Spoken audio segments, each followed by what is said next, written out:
Yes, Oliver Washington, Swiss Public Radio.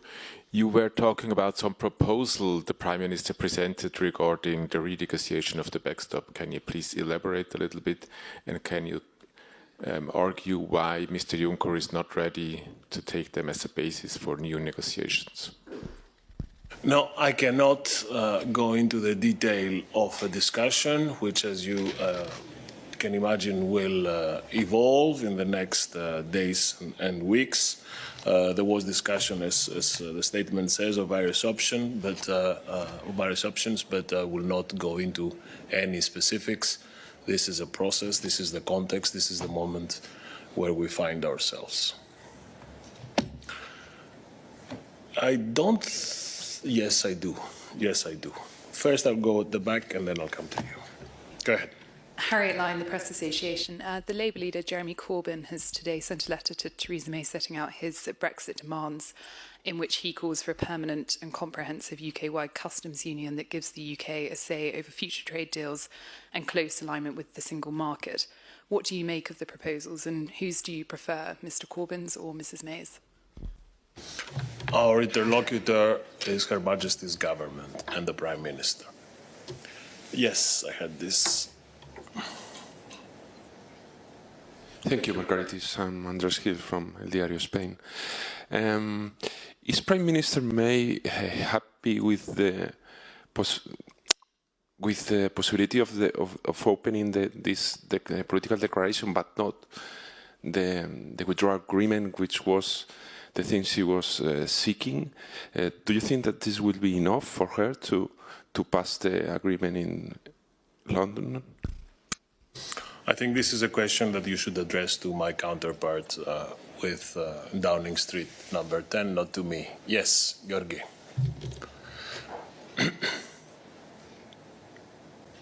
Thanks, Margaritis. Was the probability of no-deal Brexit discussed or not? The statement, I think, was very clear. The setting in which we find ourselves is very clear. And I don't want to repeat what I have already said, that this was to work together to achieve the United Kingdom's orderly withdrawal. Mark.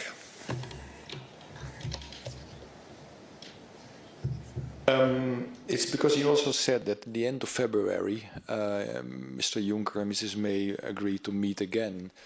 Does this mean that let's say in the next 2-3 weeks, so they will continue, or there will be continued negotiations on the wish, on the point of Mrs. May to find, like you say, another way, let's say, to circumvent, to change or adapt the backstop agreement?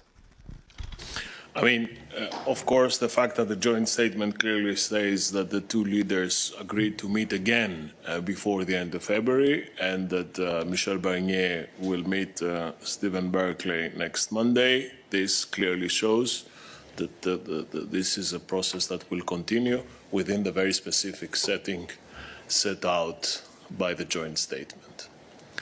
Then I had Jurek. Does before end of February mean before the Sharm el-Sheikh summit? Yeah, the end of February means 28th of February. And Sharm el-Sheikh, I think, is 25, 26. So, James, why did you take such a distance from me? No, you're not so James. Sorry, Nick. That's why you are far away, because James comes closer. I'm not sure to be insulted or flattered that I look like James. I just want to say, I think you've answered one of the questions. So the two negotiating teams are going to meet. That's going to be Task Force 50 on your side leading those. And given what President Juncker said about the withdrawal agreement, can we take it that these talks are going to be exclusively about the political declaration? And just are they going to take the same form as the last talks? So are we going to get, you know, agendas and etc., or are they a bit more informal than that? Thank you. again, I think now that the text of the joint declaration is public, you will see that the joint declaration clearly and in some detail, I would say, presents. Can you let me make an answer and then I'll come to you, Bruno, because you're distracting me. Very sorry. Sorry about that. I was saying that the joint statement clearly shows the opinions, positions expressed from both sides, and clearly shows that there is a way ahead, a context and the process and the timeline to address them. So this is where we are, this is what the teams will be doing, and I don't think I can say anything else. Bruno.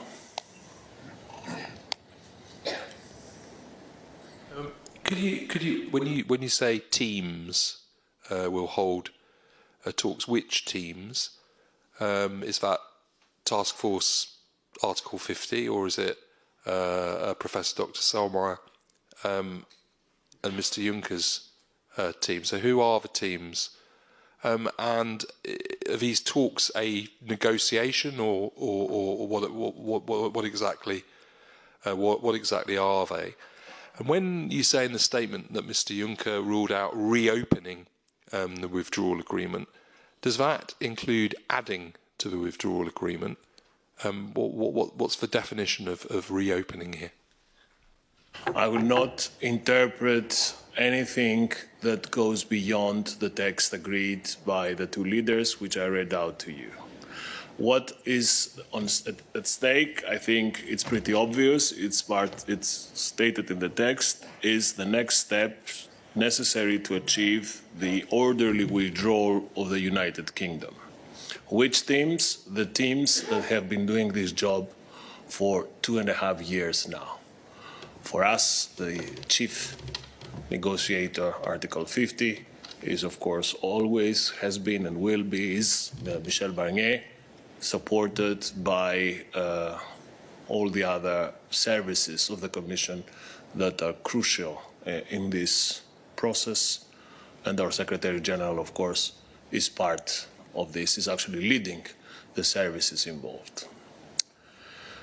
I think we have exhausted the subject, at least for today. No, because Tom has something else to ask.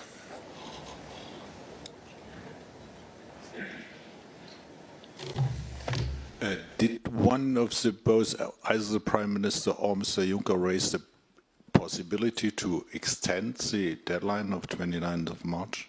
Has this been an issue? This is not something that you will find in the joint statement. Okay, thank you all. Different subject. Let's see, is this on a different subject?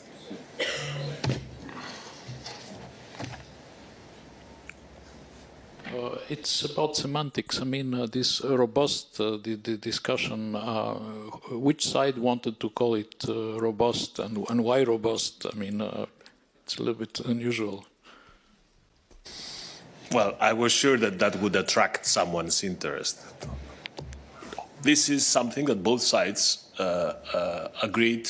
It is an accurate way to describe the tonality of their meeting. That's why you find it in the joint statement.